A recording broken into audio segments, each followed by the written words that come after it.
السلام علیکم۔ آج کے اکانومک اور کموڈیٹی راؤنڈ اپ کے ساتھ میں ہوں آپ کا ہوسٹ علی محمد عثمانی۔ حالیہ بارشوں کے پیش نظر دیکھا جا رہا تھا کہ کراچی کی صورتحال بہت بری طریقے سے متاثر ہوئی تھی، جہاں پہ ایک طرف کاروباری زندگی جو کورونا وائرس کے بعد اوپن ہونا شروع ہوئی تھی اور عام معمولات زندگی کے اندر بھی ہمیں پیش رفت ہوتی ہوئی دکھائی دی تھی، حالیہ بارشوں کے پیش نظر کافی بری طریقے سے جو زندگی متاثر ہوئی تھی اس کے اندر کچھ لوگوں نے اپنی مدد آپ کے تحت کراچی کی صورتحال کو بہتر کرنے کی کوشش کی تھی۔ کئی علاقوں کے اندر نالوں کی سطح اتنی بڑھ گئی تھی کہ جس کی وجہ سے لوگوں کو رہنے میں بڑی دشواریوں کا سامنا کرنا پڑ رہا تھا، ساتھ ہی ساتھ بجلی کی جو ہے عدم دستیابی اور جو نیٹ ورک کا ایشوز جو چل رہے تھے کراچی کے اندر، اس کی وجہ سے بہت بڑے لیولز کے اوپر ایک پینک سچویشن آتی ہوئی دکھائی دے رہی تھی۔ لوگ آئے دن انتشار کا شکار ہوتے ہوئے دکھائی دے رہے تھے۔ وہیں پر وفاق نے جو ہے اسٹیپ ان کر کے جو ہے اس مسئلے کو دور کرنے کی کوشش کی اور صوبائی گورنمنٹ نے بھی اپنے کردار ادا کرنے کی کوشش کی۔ ایسا نہیں ہے کہ صوبائی گورنمنٹ نے رول پلے نہیں کیا اور وفاق کی جانب سے ہی امداد دیے جانے کے بعد یہ ساری چیزیں ہوئیں، مگر جو اصل جو پیش خیمہ تھا وہ یہ تھا کہ یہاں پہ جو کراچی میں یا شہر قائد میں جو بارش ہوئی تھی اس سال، اس نے تمام ریکارڈز توڑ دیے تھے گزشتہ 80 سال کے۔ تو اس کے اندر اگر ہنگامی حالات پیدا ہو جاتے ہیں اور حکومتیں اپنا کام کر رہی ہوتی ہیں تو اس میں کچھ دشواریوں کا سامنا کرنا پڑ سکتا ہے۔ گرچہ ہم نے دیکھا کہ حکومتوں کے اوپر بھی تنقید کی گئی، صوبائی گورنمنٹ پہ بھی تنقید کی گئی، وفاق کے اوپر بھی تنقید کی گئی۔ اس کی سب سے بڑی وجہ یہ تھی کہ انفراسٹرکچر کے اندر فلاگ کہا جا رہا تھا، یعنی جو ہمارے ہاں ندی نالوں کے اوپر بنائے جانے والے گھروں کے اوپر دیکھا جائے تو کافی زمین ایسی الاٹ کر دی گئی تھی جو کہ ندی نالوں کے اوپر واقع ہے۔ تو ان چیزوں کے اوپر عوام کے اندر ایک بڑی تشویش کی لہر پائی جا رہی تھی، غم و غصہ پایا جا رہا تھا، اور یہ کہا جا رہا تھا کہ کراچی جو کہ ایک فائنینشیل ہب ہے پورے پاکستان کا، پاکستان کو ریونیو جنریٹ کر کے دیتا ہے، کراچی میں جتنے بھی رہنے والے قومیت کے لوگ جو بھی کراچی میں رہتے ہیں، چاہے وہ کسی بھی صوبے سے تعلق رکھتے ہیں، وہ یہاں کو اپنے ایک رول پلے کر رہے ہوتے ہیں۔ ان کی ہی کاوشوں کی وجہ سے کراچی ایک اچھی اسموتھ رننگ کرتا ہے اور پاکستان کو ایک اسسٹنس فراہم کر رہا ہوتا ہے ٹیکس کلیکشن کی مد کے اندر۔ ایسے شہر کے اندر جب بھی کبھی اس ٹائپ کی صورتحال پیدا ہو جاتی ہے کہ جہاں پہ بارشوں کے بعد اور کافی لمبے پیریڈ 7-8 دن کے اندر ہم نے دیکھا کہ عوام الناس جو ہے وہ کافی پریشانیوں کا شکار رہی، کہیں پہ نالوں کا جو ہے بھر جانا، کہیں پہ بجلی کی معطلی ہونا، نیٹ ورک کا پراپر طریقے سے نہ ملنا، پی ٹی سی ایل کی لائن کے اندر بھی جو ہے وہ خرابی پیدا ہو جانا، تو ان ساری چیزوں نے 7 سے 8 دن کے لیے کراچی کے عوام کو دشواریوں سے آشنا کروایا۔ انہی ساری جو صورتحال تھی اس کے اوپر دیکھا کہ آخرکار وفاق بھی، ہمارے آرمڈ فورسز بھی اور صوبائی گورنمنٹ بھی جو انہوں نے ایک کلیدی کردار ادا کرنے کے لیے آگے بڑھے، اور لاسٹ جو 2 دن پہلے وزیر اعظم عمران خان صاحب نے کراچی کا دورہ کیا، اور اس دورے کے اندر جہاں پہ صوبائی گورنمنٹ امید یہ کر رہی تھی کہ کراچی کو کم از کم 800 ارب روپے کا جو پیکج فراہم کیا جائے جس سے کراچی کے حالات کو بہتر کیا جائے، ساتھ ہی ساتھ یہی امید کے ساتھ جو ہے وفاق اور صوبوں کے درمیان بات چیت چل ہی رہی تھی کہ وزیر اعظم عمران خان صاحب نے ایک میگا پلان اناؤنس کیا جس کے تحت 1100 ارب روپے کراچی کو فراہم کیے جانے تھے۔ ان 1100 یا 1.1 ٹریلین روپیز جو کراچی کو فراہم کیے جانے ہیں، اس کے اندر وزیر اعظم عمران خان صاحب نے کراچی کی ڈیولپمنٹ کے اوپر جو اپنے یہ صرف کرنے کے لیے بتایا ہے، اس کے اندر جو مین رول جو پلے ہوگا وہ سب سے زیادہ مالیت اس کے اندر خرچ ہوگی ماس ٹرانزٹ سسٹم کے اوپر، یعنی لگ بھگ تقریباً 572 بلین روپیز جو ہے وہ ماس ٹرانزٹ سسٹم کے اوپر خرچ ہوں گے۔ دوسرا تقریباً 267 بلین روپیز جو ہے وہ سالڈ ویسٹ مینجمنٹ کے اوپر لگیں گے، 141 بلین روپیز جو ہیں وہ سیوریج ٹریٹمنٹ پلانٹس کے اوپر لگیں گے، 92 بلین جو ہے واٹر سپلائیز پہ، اور 41 بلین جو ہے وہ روڈ کی ڈیولپمنٹس پہ لگیں گے۔ اسی کے مد کے اندر یہ سیگریگیٹ کیا گیا ہے کہ تقریباً 1.1 ٹریلین روپیز یا 1100 ارب روپے کا جو پورا پیکج ہے، اس کے اندر جو مختلف سیگریگیشن کی گئی ہے، سب سے زیادہ اس کے اندر انفراسٹرکچر ڈیولپمنٹ کے اوپر بات کی جا رہی ہے، یعنی 572 بلین یا 572 ارب روپے جو ہے وہ ماس ٹرانزٹ سسٹم کے اوپر لگائے جائیں گے۔ ایسا یہ کہنا ہے وفاق کا، اور صوبائی گورنمنٹ نے جب بیٹھ کے اس کے اوپر جو ہے حکمت عملی تیار کی اور ساتھ ہی ساتھ اس کے اوپر ایک ڈیولپمنٹل پلان بنایا، تو امید یہ کرتے ہیں کہ اس کا کام بہت جلد شروع ہو جائے گا، اور کراچی کے اندر جو 1100 ارب روپے کا ایک میگا پروجیکٹ یا پیکج اناؤنس کیا ہے وفاق کی جانب سے، پی ٹی آئی گورنمنٹ کی جانب سے، اس کو نافذ العمل کرنا اور اس کو حتی الامکان مکمل پائے تکمیل تک کے پہنچانا بھی صوبائی گورنمنٹ اور وفاقی گورنمنٹ کی ذمہ داریوں میں شامل ہے۔ یہی ساری چیزیں ہیں کہ عوام جو ہے کراچی کراچی کی بالخصوص کی یہ امید لگائے بیٹھی ہے کہ یہ پیسہ صحیح مصرف میں لگے گا اور اس سے جو ڈیولپمنٹ پروجیکٹس ہوں گے وہ بھی بر وقت اور جو ہے پائے تکمیل پہ پہنچیں گے۔ انہی ساری صورتحال کے پیش نظر امید یہ کرتے ہیں کہ کراچی کے لیے جو میگا پروجیکٹ اناؤنس کیا گیا ہے یا پلان اناؤنس کیا گیا ہے اس کے اندر بہت اچھی پیش رفت ہو اور یہ کراچی کی جو تقدیر کو بدل دے، اور کراچی جس طریقے سے آج سے 30 سال پہلے روشنیوں کا شہر مانا جاتا تھا، اسی روشنیوں کے شہر اپنی واپس یہ اپنا وقار کو واپس لے حاصل کرے اور اس طریقے سے جو ہے اپنی ایک امیج جو بنائی گئی تھی کراچی نے جو خاص طور سے فائنینشیل ہب کے طور پہ، اس امیج کو جو بہتر کرے اور اس کے ساتھ ساتھ اپنی ترقی کے اندر، پاکستان کی ترقی کے اندر اپنے کردار ادا کرتا رہے۔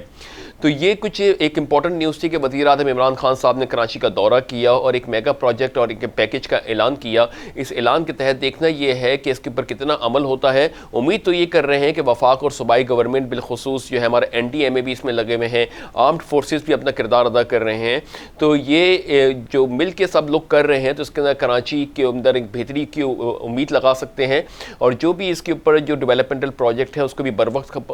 پائے تکمیل تک پہنچنے کی بھی ہم امید کر سکتے ہیں۔ اسی کے ساتھ ساتھ بات کریں کہ جو ندی نالوں کے اوپر بنے ہوئے ہیں، جو زمین الاٹ کی گئی ہے، گھر بنے ہوئے ہیں، مکان بنے ہوئے ہیں، تو ایک طرف تو یہ بھی آ رہا ہے کہ ان کو ڈیمولش کیا جائے، ان کو ختم کیا جائے اور اس کو پراپر طریقے سے سیوریج لائن ہے اس کو بٹھایا جائے، اور جو لوگ اس کے اندر متاثر ہوں گے ان کو جو ہے اس کو آلٹرنیٹیو ریسیڈینشیل پلیس پہ منتقل کیا جائے یا اس کو متبادل جگہوں کے اوپر ان کو بھیجا جائے۔ تو یہ تو ایک کوشش ہے وزیر اعظم عمران خان صاحب کی۔ دیکھنا یہ ہے کہ کس طریقے سے یہ پائے تکمیل پر پہنچتی ہے اور کیا واقعی میں یہ 1100 ارب روپے کراچی کی جو تقدیر بدل سکتے ہیں، یہ تو آنے والا وقت بتائے گا۔ اسی کے ساتھ ہم بات کرتے ہیں کہ پاکستان کی معیشت کے اندر جس طریقے سے مثبت اثرات آتے ہوئے دکھائی دے رہے ہیں، تو اس کے اندر ایک بار ہم دیکھیں تو سیمنٹ کے اندر بھی سیمنٹ کے میں تقریباً 5% سے گروتھ رپورٹ کی گئی ہے گزشتہ سال اگست کے مقابلے میں، یعنی گزشتہ سال اگست کے اندر تقریباً 3.35 میٹرک ٹن جو ہے وہ سیمنٹ جو ہے وہ سیل ہوئی تھی، مگر اس سے رواں مالی سال جو ہے تقریباً 3.52 میٹرک ٹن جو ہے وہ سیمنٹ جو ہے وہ سیل ہوئی ہے۔ اس میں 5% کا اضافہ دیکھنے میں آیا ہے اگست ٹو اگست کے منتھ میں۔ اگر ہم دیکھیں گزشتہ سال اگست کا موازنہ اگر ہم موجودہ سال کے اگست کے موازنہ کرتے ہیں تو 5% کا اس میں ہمیں انکریمنٹل ہوتا ہوا دکھائی دیا ہے۔ ساتھ ہی ساتھ اگر ہم بات کریں کہ اگر اگست کا گزشتہ ماہ یعنی جولائی سے اگر ہم موازنہ کرتے ہیں تو اس میں 27% سے ہمیں سیلز ڈیکلائن ہوتی بھی دکھائی دی ہے، یعنی گزشتہ ماہ جو سیمنٹس کی جو سیلز تھی وہ تقریباً 4.84 میٹرک ٹن کے قریب تھی، جبکہ ابھی 3.52 میٹرک ٹن کے قریب رپورٹ کی گئی ہے۔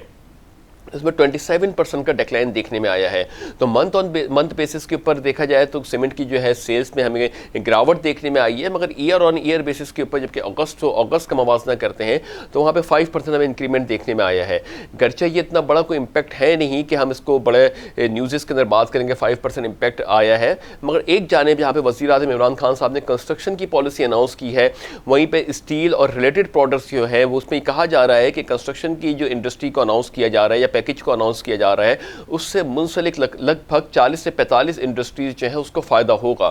تو یہ سیمنٹ کے اندر جو ہم نے دیکھا کہ پاکستان کی جو سیلز میں انکریمنٹل آ رہا ہے، ایکسپورٹس میں ہمارے کو چینجز آتے ہوئے دکھائی دے رہے ہیں، تو نیا پاکستان ہاؤسنگ اسکیم کے تحت جو کنسٹرکشن پالیسی وزیر اعظم عمران خان صاحب نے اناؤنس کی ہے اس میں امید یہ کرتے ہیں کہ اس میں یہ سیکٹر آگے جا کے گرو کرے گا۔ اگر ہم اس سیمنٹ سیکٹر کی اور اسٹیل کی پرفارمنس اسٹاک مارکیٹ کے اوپر تناظر میں آ کے دیکھتے ہیں تو وہاں پہ بھی ہمارے کو کافی حد تک کہ ان کے پرائز اپریشیٹ ہوتے ہوئے دکھ رہے ہیں، یا یوں کہہ لیں کہ اسٹاک مارکیٹ کے اندر جو پورا جو سینیریو ڈیولپ ہو رہا ہے یا اسٹاک مارکیٹ کے اندر جو ایک سسٹینیبلٹی آ رہی ہے اس کے اندر یہ کہنا غلط نہ ہوگا کہ سیمنٹ اور اسٹیل اپنے کلیدی کردار ادا کر رہے ہیں۔ تو سیمنٹ اور اسٹیل جو ہے وہ اپنے ایک لیولز کے اوپر مینٹین کر رہے ہیں، نئے پرائز ڈسکوریز کر رہے ہیں، نئی مارکیٹنگ اپورچونیٹیز کو اویل کر رہے ہیں، تو یہ ایک اچھا سینیریو ہے پاکستان کے لیے کہ پاکستان کے ڈومیسٹک پروڈکٹس جو ہیں، جیسے ہم گزشتہ پروگرامز میں بات کر چکے ہیں کہ پاکستان کا کوئی بھی ڈومیسٹک پروڈکٹ ہے اگر وہ انٹرنیشنل برانڈز کے اوپر جا کے سیل آؤٹ ہوتا ہے اور اپنے ملک کے اندر بھی وہ ایک پوری ڈیمانڈز کو میٹ اپ کرنے کے لیے اپنا کردار ادا کرتا ہے،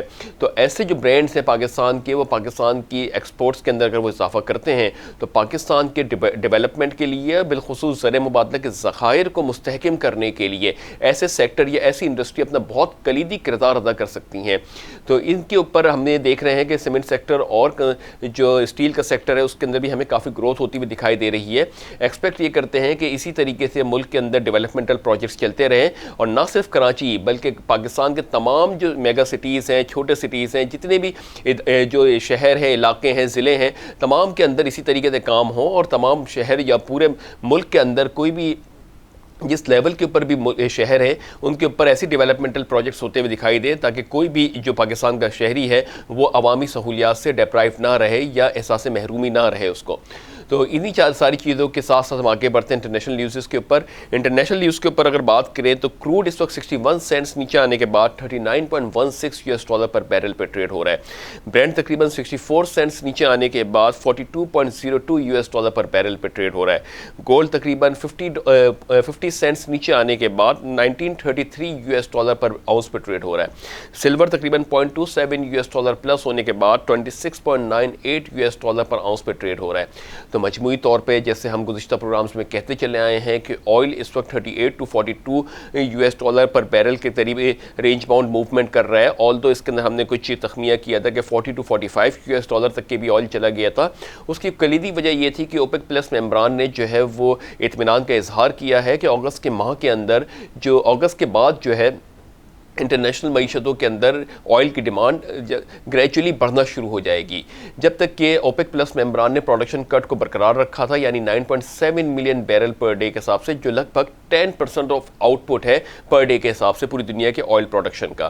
تو اس کے اوپر ابھی پوری دنیا کمپرومائز کر رہی ہے. 10% جو پروڈکشن کٹ کی ہوئی ہے اس کو مزید اگست تک کے لے کے جانا تھا. سپٹمبر کے اندر جو ہے وہ امید یہ کر رہے ہیں کہ شاید 2 ملین بیرل پر ڈے کو مارکیٹ میں ان کیا جائے, یعنی یہی پروڈکشن جو 9.7 ملین بیرل پر ڈے کی ہے اس کو پروڈکشن کٹ کو کم کر کے 7.7 ملین بیرل پہ لایا جائے. تو انہی کے پیش نظر آئل اپنے آپ کو تھوڑا سا سسٹین کر رہا تھا, مگر چونکہ اس وقت کرونا وائرس کے کیسز بڑھتے چلے جا رہے ہیں, بالخصوص انڈیا جیسی اکانومی میں جو کہ ایک بہت بڑی ڈیموکریٹک پاور بھی ہے اور ایک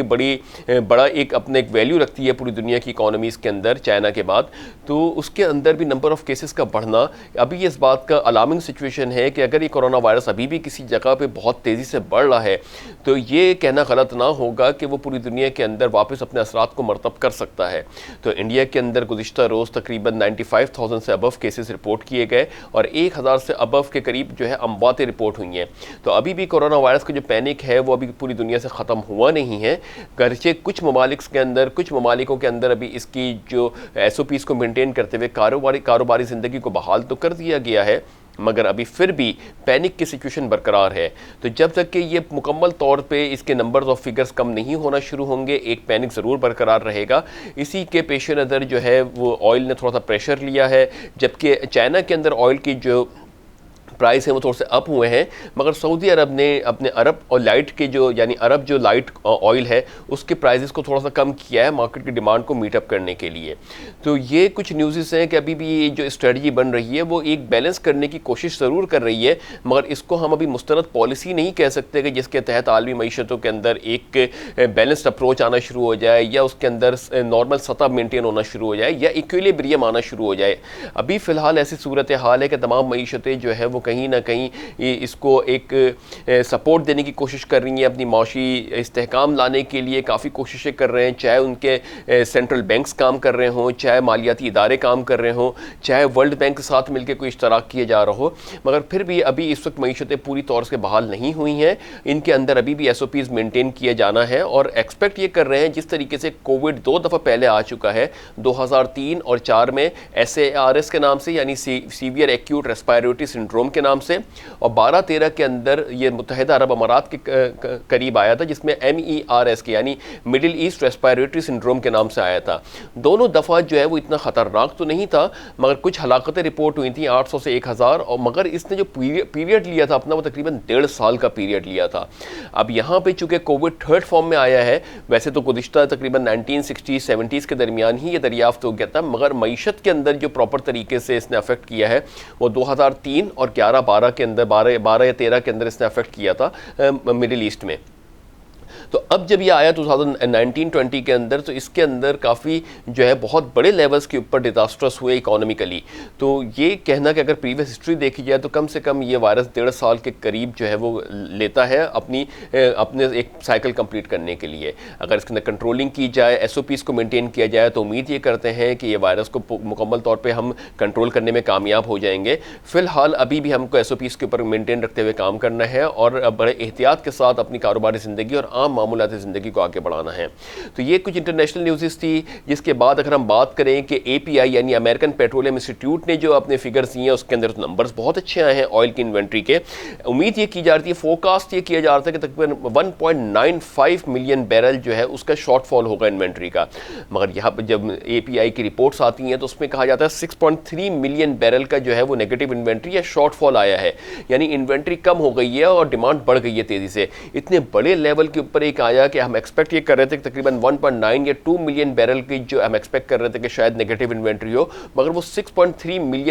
ملین بیرل کی نیگیٹو انوینٹری آئی ہے. تو اس کے بعد ایک بڑا گیپ ہے جو یہ بتا رہا ہے کہ انٹرنیشنل معیشتوں کے اندر جو ہے وہ آئل کی ڈیمانڈ بڑھ رہی ہے, مگر پھر بھی اس کو ہم اسٹیبل یا مستحکم نہیں سمجھ سکتے جب تک کہ معیشتیں پراپر طریقے سے اپنی کاروباری زندگی کو بحال نہ کر دیں. تو اس دعا کے ساتھ کہ اللہ تعالیٰ پاک سر زمین کو شاد باد آباد رکھے. اپنا بہت بہت بہت خیال رکھیے گا. اپنے ہوسٹ علی محمد عثمانی کو اجازت دیجیے. اللہ حافظ.